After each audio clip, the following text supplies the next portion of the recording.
All right, we are live. Welcome everybody to another episode of Elevate Your Grind, brought to you by the Cannabis Lab. I am your host, Todd Rosales. Mark Zuckerberg has a problem with me apparently because we are not able to go live on Facebook. However, we are going live on YouTube. I don't know if anybody can hear us or not, but we're out there in YouTube land for all of our hundreds new subscribers. You can see us. Hopefully Rob will pick us up and get us onto the Facebook feed. I have an awesome guest today, but before we get into that, this podcast was brought to you by Cannabis News Florida. Folks, if you don't know who Charles Felix is, you need to get out into the cannabis world more, okay? Without Charles Felix, this podcast would not be possible. He was the one who got me my first episode done. He got us live. He brought the equipment. He did literally everything. And because of Charles Felix, I can sit here and do this with you today. Charles has kind of been my inspiration for this. He sets up shop at almost every cannabis conference across the state. If you've recognized, he's got the big green cannabis Hummer. The guy is on top of everything and brings you the best news in the industry of Florida. In the industry for Florida.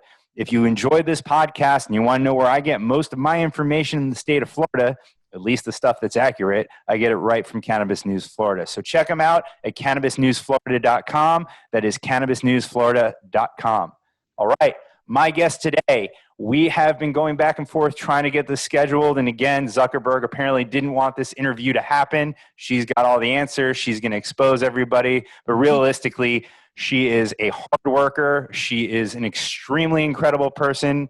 And she's introduced us to some great guests that we have had here on the show. So my guest today is one of the top 15 most powerful and innovative women by Forbes, and one of the top 20 women that will dominate the international cannabis space by Benzinga.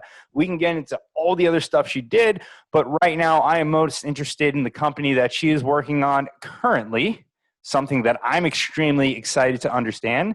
And I just realized I'm probably going to butcher her last name when I announce who it is, so I'm going to apologize in advance. So please welcome the co-founder and president of House of Saka and so much more, Cynthia Salarizadeh. Well, thank you, Todd, for having me. It's really great to be on the show. And that wasn't terrible. So Salarizadeh. Look, so salary like the pay, za, and then duh like duh. So Salarizadeh. Salarizadeh. It's okay. I know that you're friends with Rosie Matteo, and I literally asked her right before she came on the show. I said, how do I pronounce your last name? She told me, and then I continued to butcher it right after that. So from now on, I butcher and then ask. Cynthia, you have done so much in the cannabis industry. You are a co-founder of Green Market Media. You're founder of AxisWire. You founded Salar Media, your PR firm. You're a co-founder and a president of House of Saka. Can you do me a favor and leave some companies for the rest of us? Yes. Well, over the last 7 years in a emerging brand new industry, there's lots of opportunity. I was shifted into the industry with the idea that my mass media relations and public relations strategic communication skills could help advance legislation and credibility for cannabis overall. In doing that, you tend to have your hands and your contacts are full of everything you can imagine throughout the industry. So once I understood the landscape, where the opportunity was, where the trends were, I also produce or create and write Cannabis Trend Report, Cannabis Brand Report. And in developing those over the years, I noticed where a lot of the openings were and just went in and took a shot at it. And here I am. Very cool. Now, instead of being at South by Southwest this year, you're on our lovely web show. So I'm so happy to have you.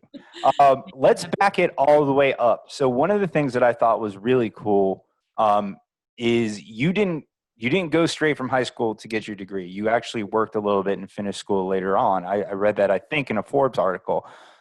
I think people kind of undervalue what that can do for somebody, because I remember my 4 years in college, I took classes, I learned and everything else, but the actual physical education that I got in school is not what I use on an everyday basis. It was my first few years in my career that I lean on hard in everything that I do, in my life experiences and everything else.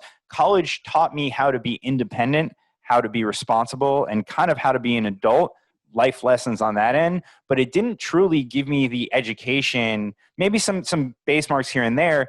I can only imagine the different experience you had where you had that real world experience and then you can go into school. Do you think that kind of helped, A, make you appreciate college more and do it the right way? And then B, do you think it's kind of helped you get to where you are right now? Yes, and yes. Right now, where I stand, I'm in that whole, I wish I knew then what I know now, because I would be 10 years ahead of the game and probably in a much different position if I would have just gotten this done earlier. But I also recognize that at the time, I thought I was, I didn't need school. I would just go right into work. I tried it for a couple years to keep my parents happy. I hated it. You couldn't get me to sit down in school, sit still. So I went out and I worked all over the place. I managed restaurants. I did a little bit of everything you can imagine. And that has been the foundation of everything for me. It was priceless. The experience that I had, number one, got me into the school that I wanted to go to school, or where I wanted to go when it was time. But I had to come to the decision myself. Not only did I appreciate the experience so much more, but I knew exactly what I needed to get out of it. So for instance, when I did go back, I went to the University of Pennsylvania. I knew quite a few things at that time. Branding, okay? And that really what you get out of a school like that is the network. So what I look at college as is kind of proving to the world that you can complete something in a way. You're right. The education that I received, I'll probably never use. I use it when I argue with people on Facebook. I have a background in modern Middle Eastern studies and international communications, and I did a ton of research with DoD on so many of the things that we're seeing in our everyday lives now. So other than trolling people on Facebook, the value of UPenn for me was when I did step out into work and go into this particular industry, all of a sudden, all of those contacts that they tell you about in school that is happening, but you just really don't get it. It was the alumni at UPenn who put me in contact with most of the people I work with here in California and Cannabis. A lot of them I'm actually now partnered with. The decision to go back to school was something that I wanted deep down. So I didn't take a day for granted. I never missed a day of school. I loved it so much. I would go back if I could right now. But you could simply not get me to do that when I was supposed to, or at least do it right. I did it. I just didn't do it right. I didn't complete it. But I went back and it provided everything that everyone said that it would and more. When people tell me now that they don't want to go to school, I agree. No one needs to go to university. You will live and you will live a possible happy life. It's more about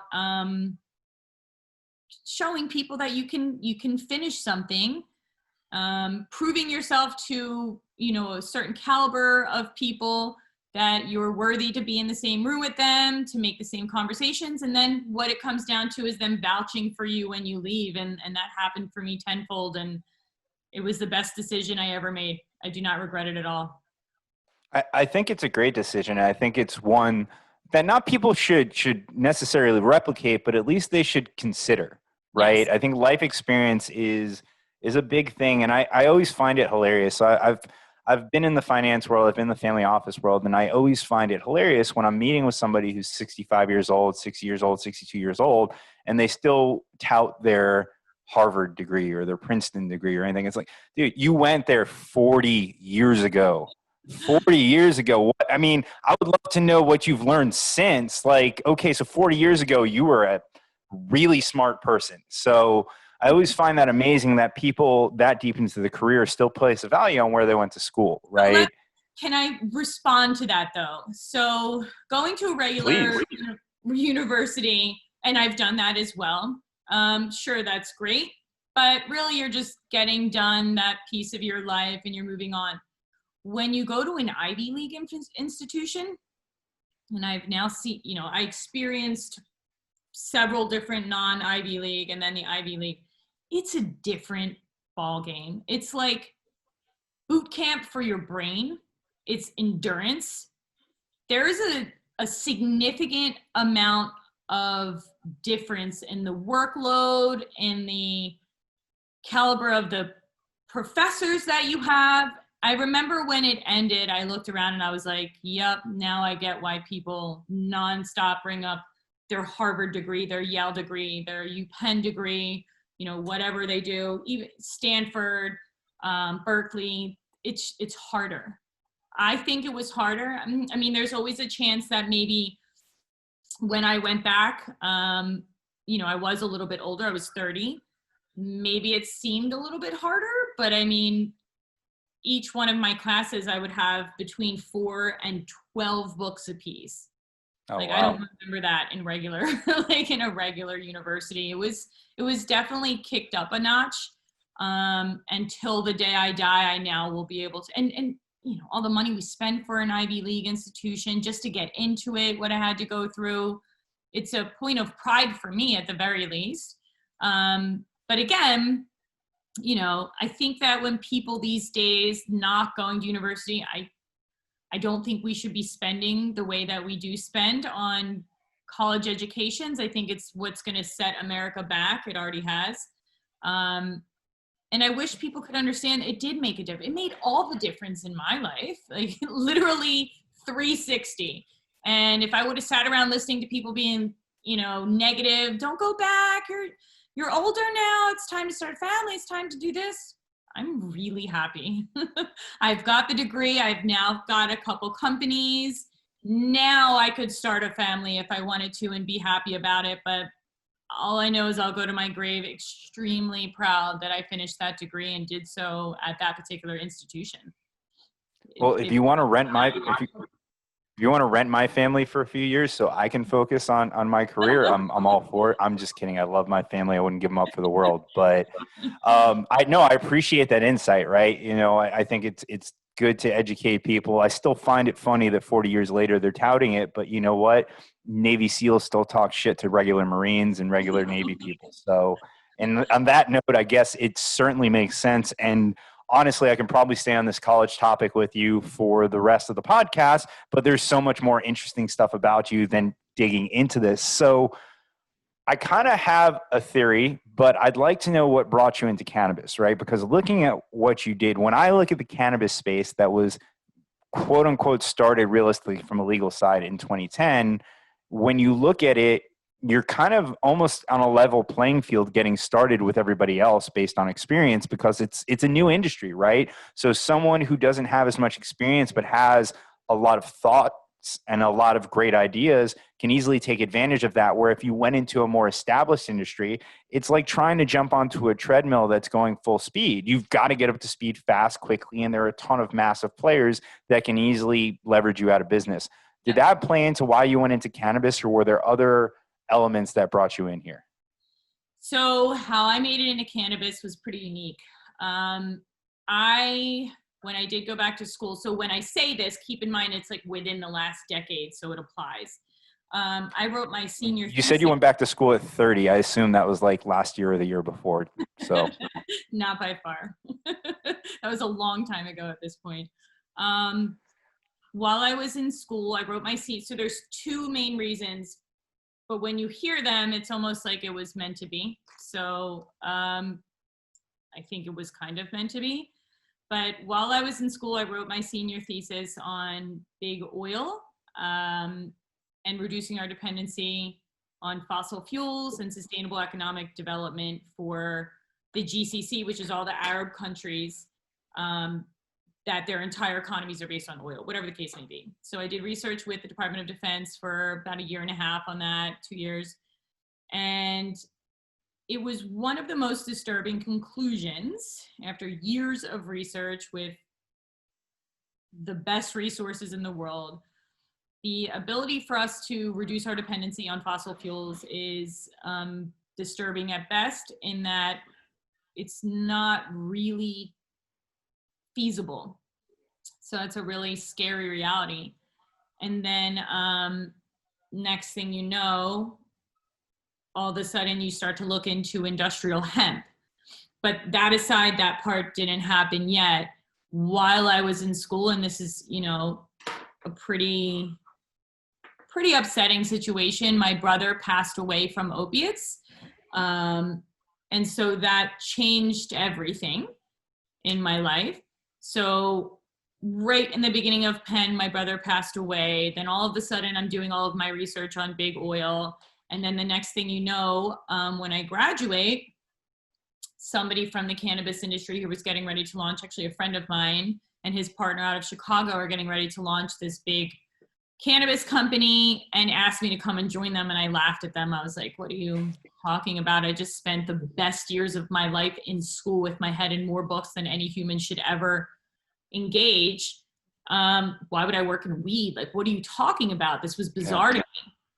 And they told me to look into two things: what cannabis could do as an exit drug for opiates, and then industrial hemp as it pertains. So this person knew exactly. Of course, they watched me, you know, for quite a few years with my other best friend. Yeah. They were partnered with, you know, finished school, but, you know, they knew exactly what to tell me to look at. And of course, I took the time and I looked at it.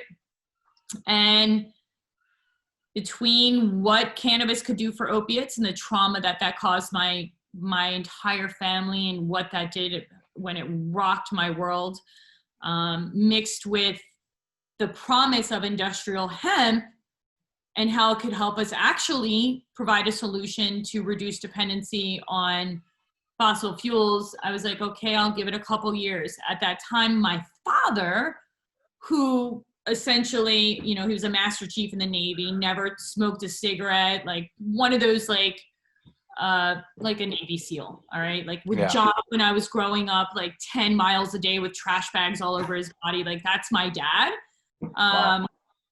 Like total, like just Navy guy.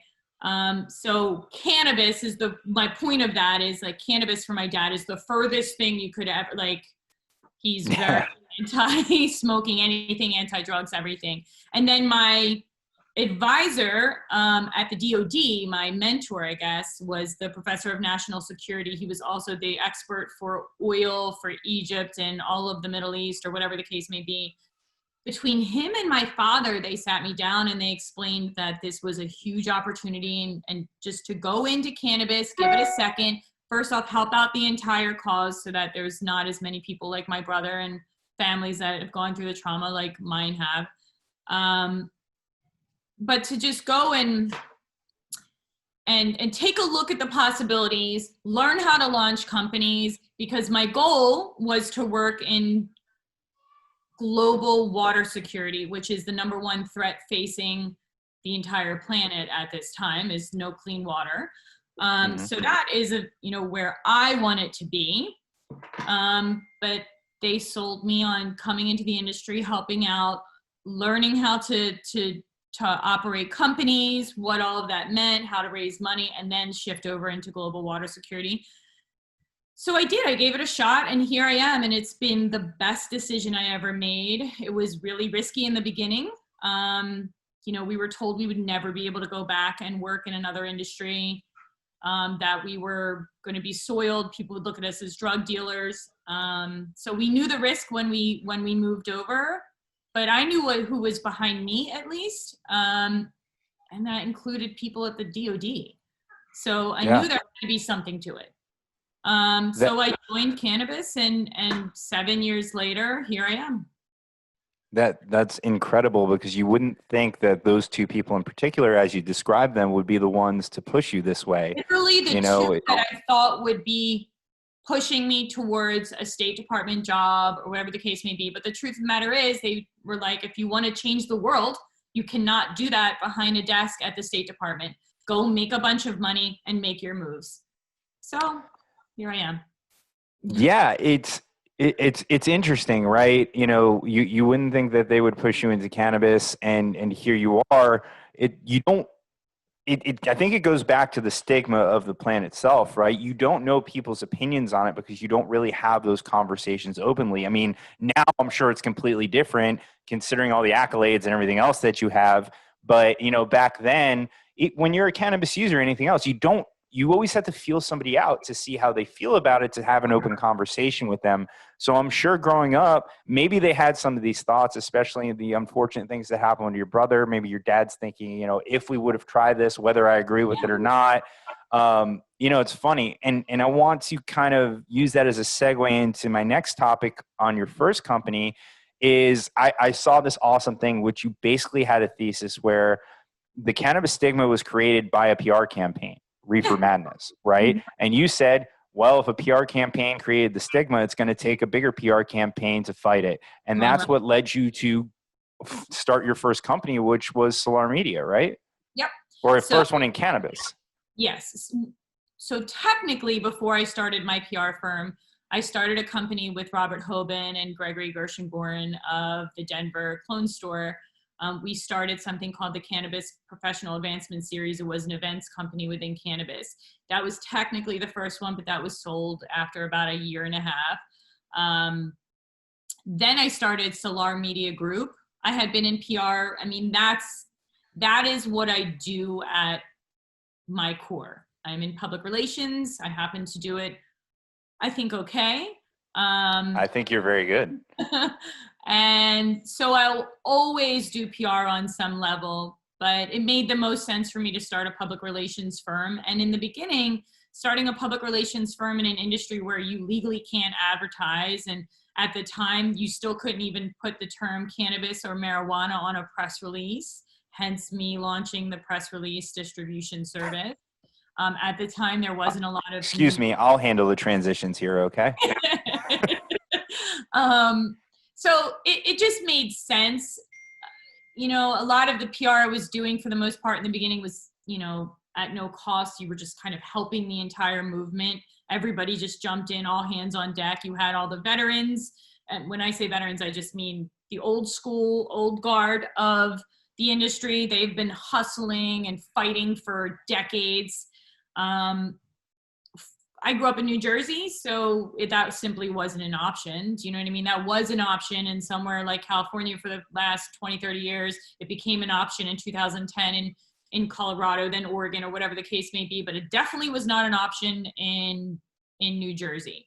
So you kind of had this mixture of people with professional, very specific skill sets like myself. And then you had the people who actually understood the plant, understood the industry, understood the history behind it a little more than maybe the rest of us who just were smoking weed their whole lives. Yeah. So yes, I started Salar Media Group. That's what started kind of everything that accelerated to where it's at today. That put me in front of almost everybody who entered the industry at every different level of the game and still continues to do so. PR people tend to be, you know, some of the most connected. And if you're going to launch companies with, you know, little to no investment and you're bootstrapping, those contacts come in pretty handy. All of my companies, I've been blessed with that. The technology component, my friends that I've had for years, I didn't have to go out and raise the money to build it. We just build it quietly behind the scenes. Yeah, but it all started with Salar Media Group was the first main company, and that one was actually acquired by KCSA Strategic Communications. They sit at 420 Fifth Avenue in New York City. Ironically, huh? Serendipitous.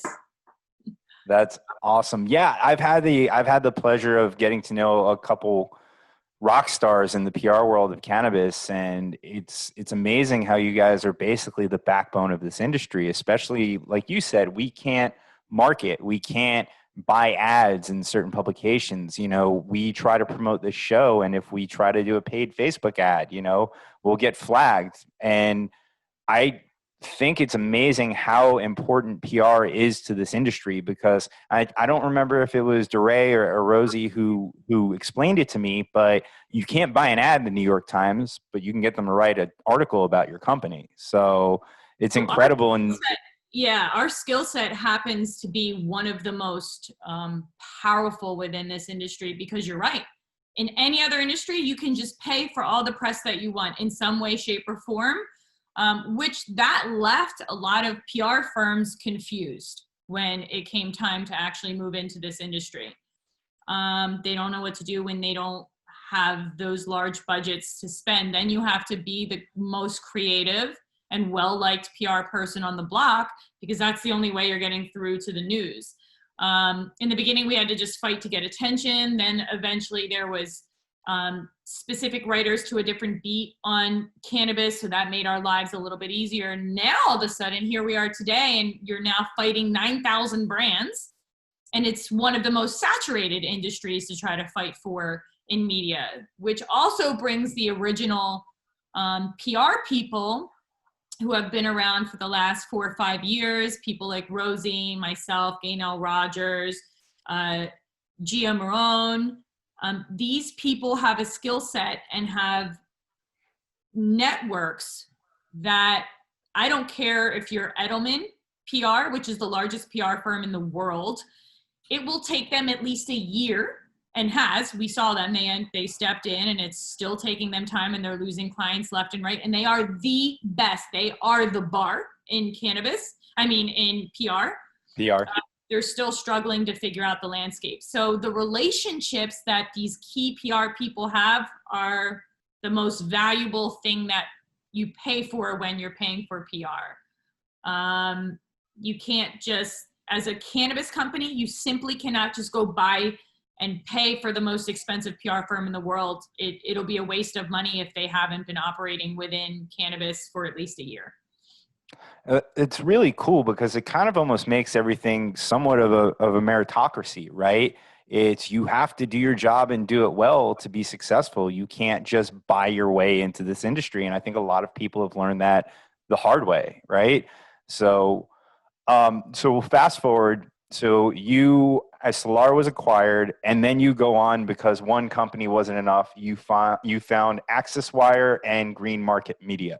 So to be clear, there was an ecosystem in place there, and both of those entities were created out of necessity.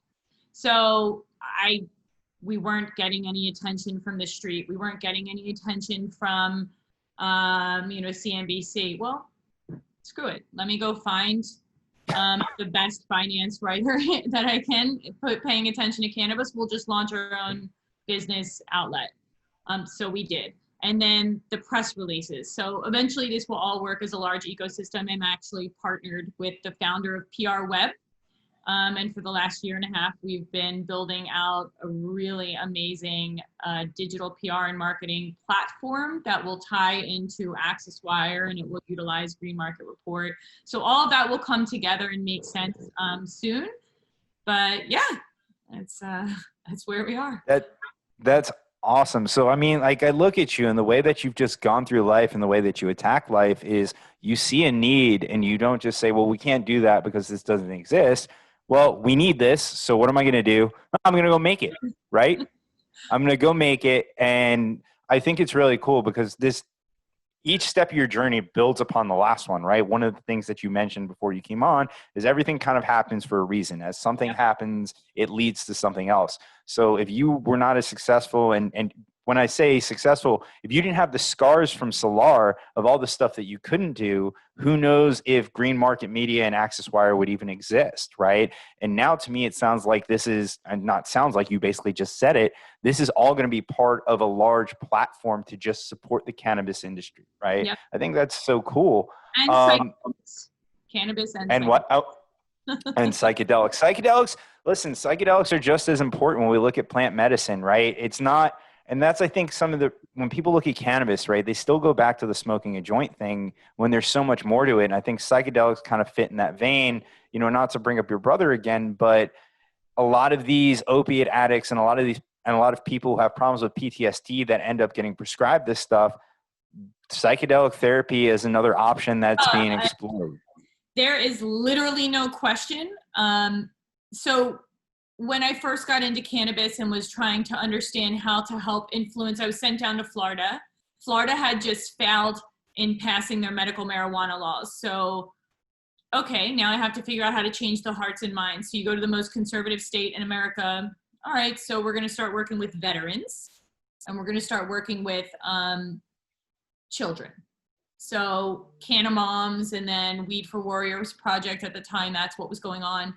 I utilized those two particular organizations to help advance that particular cause. But in my opinion, from the experience that I had with all of the veterans and even with DoD overall, but I think that psychedelic psilocybin mushrooms are going to be the key to healing the brain. And then you use cannabis for like daily management. So the potential for psychedelics and also just the benefit of regular functional mushrooms alone by themselves, like lion's mane, turkey tail, chaga, all of these have amazing nutritional and medicinal properties that it's just in mycology overall has just been kind of ignored. So I think that psychedelics for mental health, I think it is the future of mental health. And I don't necessarily mean you have to go out and start using LSD or tripping hardcore on mushrooms every day. But I think as the research continues to advance, we're going to see it's the solution to a lot of problems. Right now, I mean, the entire globe is having some collective PTSD experience. Perfect timing to legalize and start researching maybe the only solutions we have for actual, a solution to how we clean this mess up in the next year or two. And I think that mushrooms provide huge potential. I'm currently doing the PR for a group called Midicine Innovations Group. Actually, they just acquired a company by the name of Neuropharm, which includes like heads of the Canadian military, all the doctors from the Canadian military, and they've just executed or implemented the very first psilocybin trials for veterans out of the Netherlands. So we're going to start using actual veterans with PTSD and treating them and, evaluating what type of research we can get out of those clinical studies and those clinical trials. And there's huge potential. We're really excited about all of it. I think that general theme just kind of fits in with what I said about you, right? It's, if this isn't working, let's try something else. So we've been using the same therapies forever and ever and ever, and we've been using opiates. And at one point, chemistry was the answer. Chemistry was the answer to medicine because it worked, and it worked at the time. But there's no reason why we can't continue to innovate in the medicine world. And that doesn't mean more chemicals and more chemistry. It means how do we, like we are with our food, go back to a natural state, right? And I think you're right on point there with using plant-based medicine because it has a lot of the similar properties of the chemistry and the chemicals and the things that we're using in traditional pharmaceuticals, but it's natural, right? And it's in theory better for you. And folks, we're not talking about, like she said, hardcore tripping or hardcore smoking or anything else. There are therapeutic uses and proper uses and dosages to all of this. So I didn't even realize how long we were talking for because we had the meeting, the technical difficulties. We're not done yet, but I want to transition into, and I think House of Saka, because I've seen Saka infusions. I've seen House of Saka. Oh, wow. So you are appealing to me because I am one of the uneducated wine buyers that buy based on look and feel. And those are some awesome looking bottles. So talk to me about how you came into the can of beverage space, because I truly believe that it is going to be a massive segment in the cannabis industry, which at some point will no longer be an industry. It'll just be a commodity. But can of beverage world, how did you get there and how did you get it to the way you're doing it today? Okay, so it's actually a pretty awesome story. While I was at Penn, I did a ton of research on Central Asia, like ancient tribes in Central Asia, don't ask. But one of the tribes that I specifically studied were called the Scythians. And the Scythians are actually a Persian group, but they're the ancient tribe where the mythological Amazonian women come from. So of course I was obsessed with this. for years. And I always said that if I ever came up with a brand, I would use the term Saka for it, because Saka is the Persian word for the Scythians. So House of Saka, that's what that is.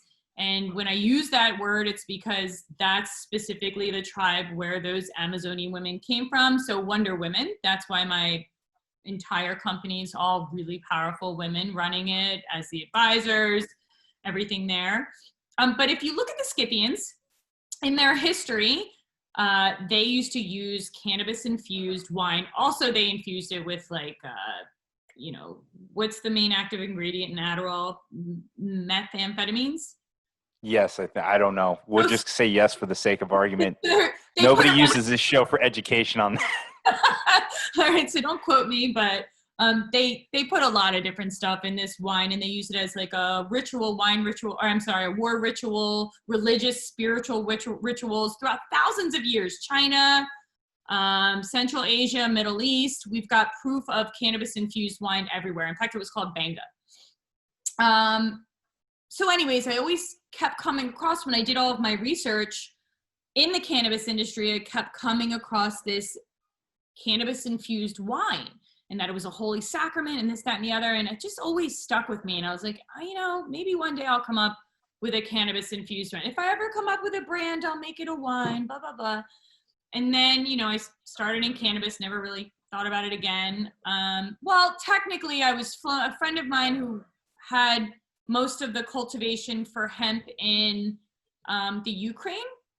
His family and his brother were both cannabis growers and wine vineyard people in Sonoma. So he had flown me out there to meet his family to start the project in about 2016, but it was too early. The laws weren't allowing for it. At the time, the only person who was trying it was Melissa Etheridge. It was horrible. No one knew what to do with it. So it just wasn't time yet. And then over the years, one of the clients that I picked up was Ebu. And Ebu is they invented the water-soluble solution. They were the first ones to get it to market. It was called Genesis. And I worked with those scientists closely. Eventually, Ebu was purchased for almost $500 million by Canopy Growth. So now they're technically a Canadian company, but I launched Genesis, which was the very first water-soluble solution that made the beers, the wines, the beverages all possible. I launched that particular product, so I knew that it was time. I knew what it was capable of. And I started the process at that time, but it really wasn't, we weren't there yet. Once Proposition 64 passed, that was it. That was when I pulled the trigger, and it was time to find the right team, because I don't know anything about winemaking, wine. I'm sorry, my dog's right next to me causing all kinds of mayhem. You're good. I didn't know much about wine, so I went on a bit of a search to find the perfect CEO for this particular brand, and I found her, and she actually came recommended to me by the head of the wine executive program from Sonoma University. That's how I found my business partner, Tracy Mason. And really, I had a concept. I had the pieces minus the wine. I had the water, the context for the water soluble solution. I had the branding. I had all that, but I really had an idea. And Tracy, I was introduced to Tracy, and Tracy helped me, helped bring it to life. The truth of the matter is, I could never have done this without Tracy. We now actually recently brought on another business partner, Sue Bukorski. She was the essentially COO, CFO for over 30 years for Constellation Brands, and she retired like a year or two ago, and now she's our CFO and COO. So really, these two ladies brought an incredible amount of experience, talent, credibility. I came from the cannabis side, but this is a beautiful, delicious product because these women know what they're doing. I mean, that's the truth of it.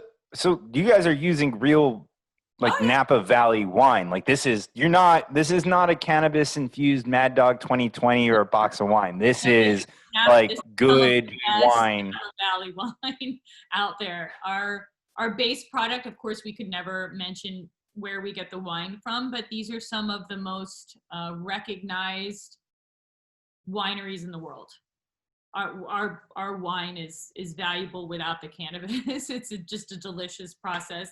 Then so we have the base wine out of Napa Valley, really beautiful, really delicious base wine. And then we bring it over to Sonoma and they gently remove all the alcohol, and then we infuse it with the cannabis. And, sometimes we add a little bit of flavor back into it, but every glass of our Saka is less than 16 calories, which compared to a regular glass of wine, which is about 120, between 120 and 140 calories, 16 calories is amazing.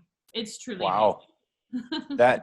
Okay, so now I'm jealous that I live in Florida and I can't purchase it yet. Wait till you taste it. Honestly, it's.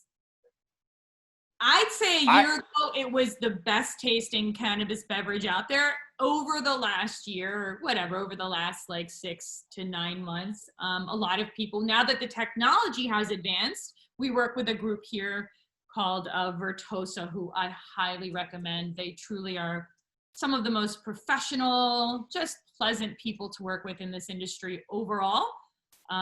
Huge fans of them.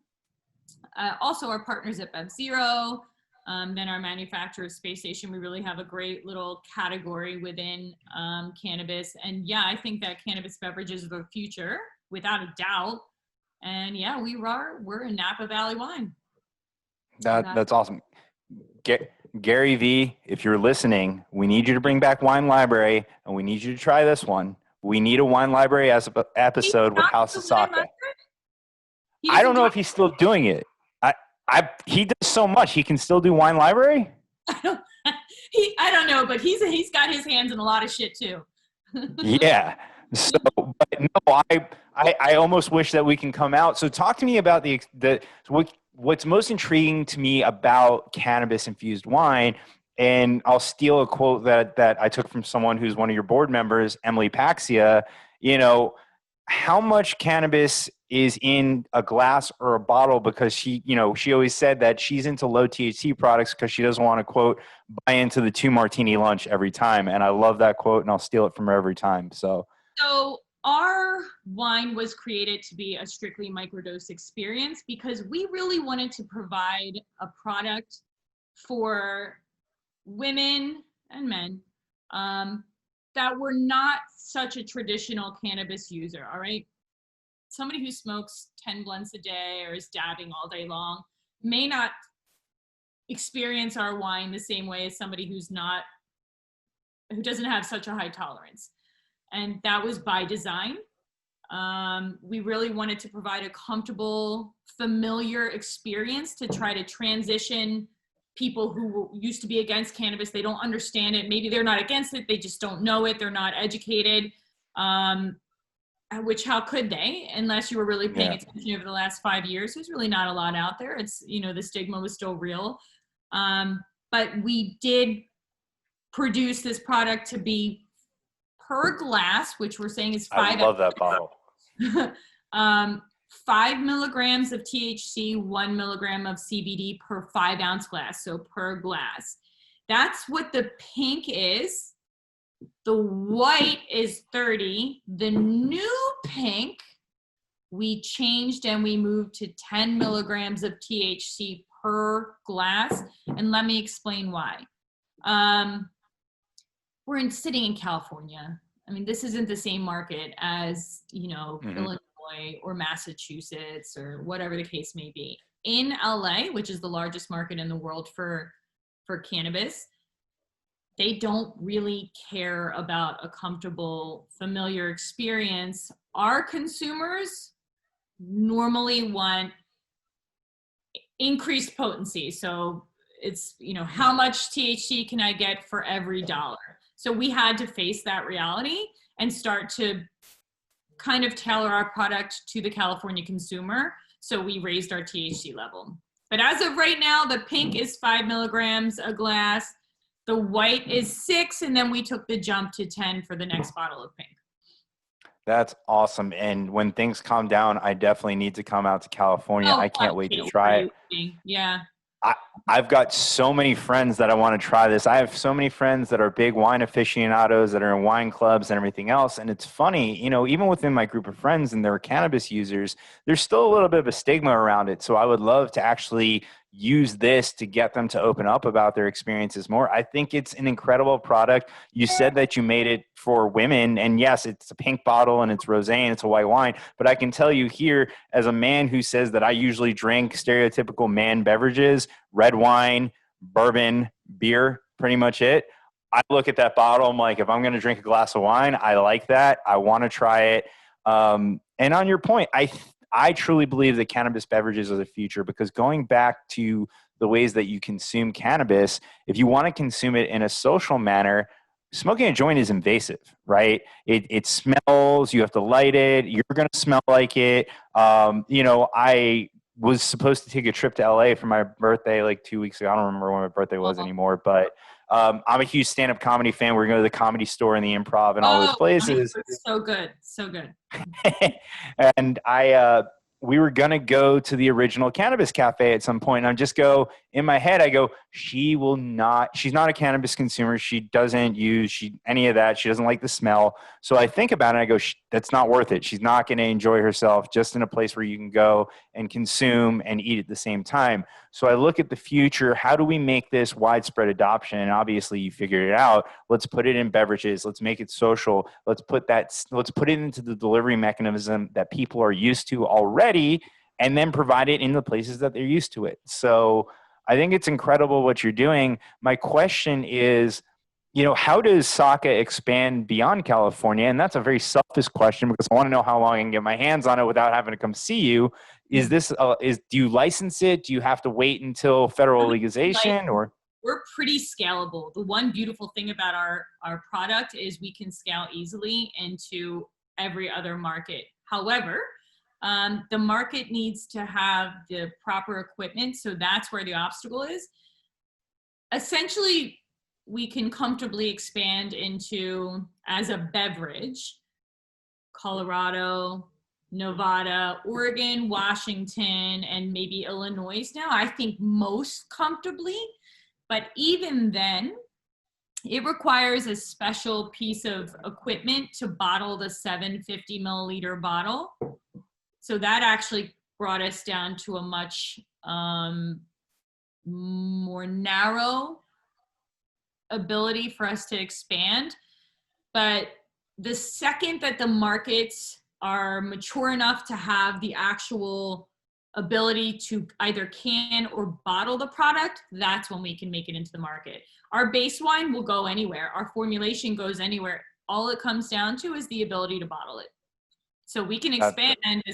Normally it takes a mature market though. I don't know if Florida will be there anytime soon. You guys just have such a unique conservative situation down there that until we go federally legal, which by the way, with the right president could happen in the next couple of years.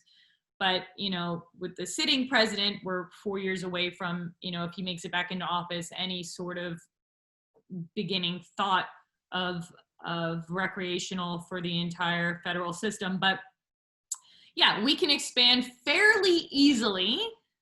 If you look at like a cannabis flower brand, that really changes per state. Yeah. If you're like pre-rolls, or even if you're a vaporizing company, like each state grows their own cannabis. So there's really no consistency from state to state.